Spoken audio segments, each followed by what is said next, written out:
روایات میں آتا ہے کہ جب گروہ قدریہ نے غلبہ حاصل کیا، یا میں بھی جس غیلان کا ذکر کر رہا تھا تو اسی پر مجھے یہ بات بھی یاد آئی، گروہ قدریہ نے غلبہ حاصل کیا اور معتزلہ کا مذہب دنیا میں پھیلنے لگا، تو حضرت حسن بصری رحمۃ اللہ علیہ نے حضرت حسن بن علی کرم اللہ وجہہ کو ایک خط لکھا۔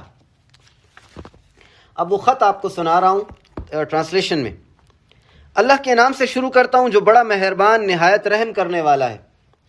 اے رسول اللہ صلی اللہ علیہ وآلہ وسلم کے بیٹے، ان الفاظ پر غور کریں کہ آپ کو اندازہ ہو کہ اس امت کے صلحاء اور ابرار کس طرح ان بزرگوں کو مخاطب کیا کرتے تھے۔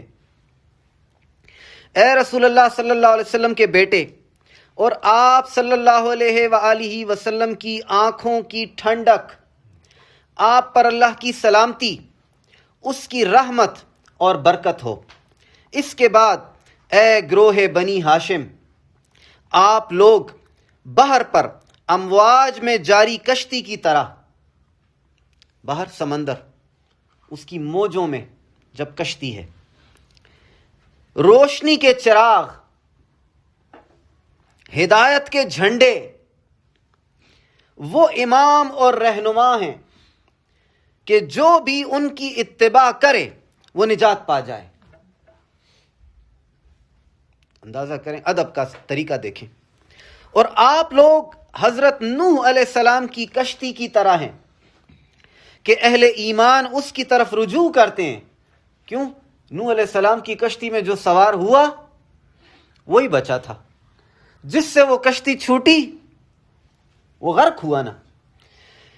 آپ لوگ، الفاظ، آپ لوگ حضرت نوح علیہ السلام کی کشتی کی طرح ہیں، اہل ایمان اس کی طرف رجوع کرتے ہیں اور اس میں بیٹھنے والے نجات پاتے ہیں۔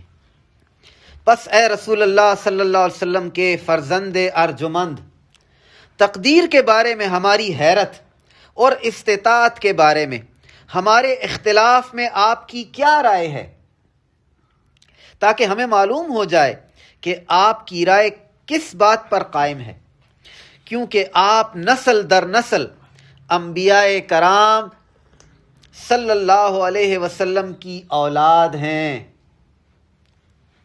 نبی علیہ السلام کس کی اولاد میں سے ہیں؟ اسماعیل علیہ السلام۔ آگے کس کی اولاد میں؟ ابراہیم علیہ السلام۔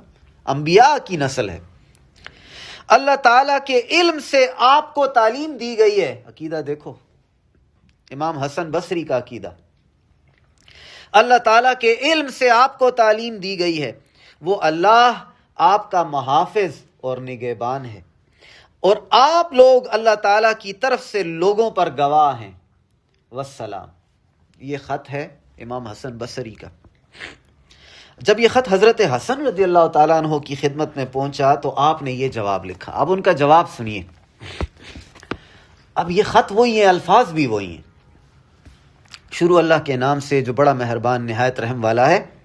اما بعد، آپ کی اور ان لوگوں کی جن کو آپ ہماری امت میں سمجھتے ہیں، ہماری امت میں سمجھتے ہیں، دیکھو سب کو اپنا سمجھتے ہیں، سب کو اپنا سمجھتے ہیں، ہماری امت میں سمجھتے ہیں، حیرانی کے بارے میں آپ کا خط مجھے پہنچ گیا۔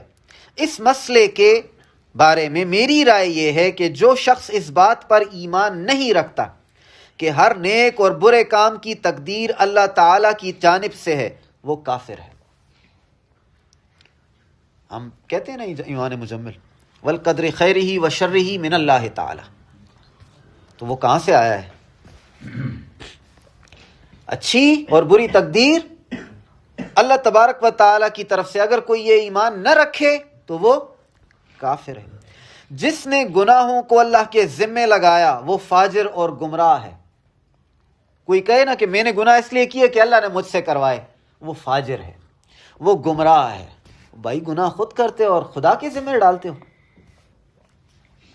نہ تو اللہ تعالیٰ کی اطاعت جبرن کی جاتی ہے، کوئی زور زبردستی اللہ کی اطاعت نہیں کر سکتا، اور نہ ہی اس کی نافرمانی کسی مجبوری کے تحت کی جاتی ہے۔ نماز نہ پڑھو اور کہو کہ بس اللہ نے نہیں پڑھوائی، مجبور نہیں ہو، اپنی مرضی کی ہے تم نے۔ نہ ہی وہ اپنی مملکت میں اپنے بندوں کو مہلت دیتا ہے، تاہم وہ ان تمام چیزوں کا مالک ہے، بندوں کا بھی اور جو کچھ کائنات میں ہے، جن کا اس نے اپنے بندوں کو مالک بنایا ہے۔ تو بندے جس چیز پر مالک ہیں، لہو ما فی السماوات و ما فی الارض، ان سب چیزوں پر اس کی قدرت ہے جن پر اس نے اپنے بندے کو قادر بنایا۔ تو جس پر آپ قدرت رکھتے ہیں، ظاہر ہے وہ بھی قدرت رکھتا ہے، کیونکہ آپ کو قدرت دینے والا کون؟ اللہ تبارک و تعالی۔ لہٰذا اگر وہ اطاعت کا ارادہ کریں تو ان کو روکتا یا فرما برداری کرنے سے ہٹاتا نہیں۔ کوئی کوشش کرتا ہے کہ اللہ کی عبادت کرنے کی تو وہ روکتا نہیں ہے، اور اگر وہ نافرمانی کا ارتکاب کریں اور پھر وہ ان پر احسان فرمانا چاہے تو ان کے اور معصیت کے درمیان حائل ہو جاتا ہے۔ یعنی اگر کوئی گناہ کرنا چاہتا ہے اور اللہ تبارک و تعالی ان کو گناہ کرنے سے بچانا چاہتا ہو، محفوظ رکھنا چاہتا ہو، موقع نہیں دیتا ہے اس کو۔ اگر وہ ایسا نہ کرے تو اس نے ان کو معصیت پر نہ تو مجبور کیا، نہ ہی نافرمانی کا ارتکاب ان پر جبراً لازم کیا۔ تو اگر کوئی گناہ کرے تو اللہ نے تو نہیں کروایا، یہ تو خود اپنی مرضی سے جا رہا تھا۔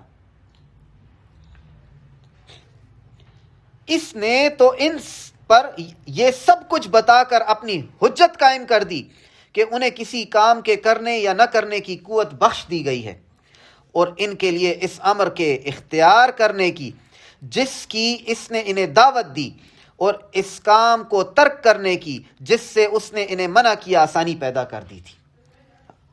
تو بیٹا بات یہ ہے کہ آپ اچھائی کرنا چاہو تو اللہ تعالیٰ وہ رستہ بھی آپ کا کھولتا ہے، اور برائی کرنا چاہو اس سے بھی آپ کو نہیں روکتا۔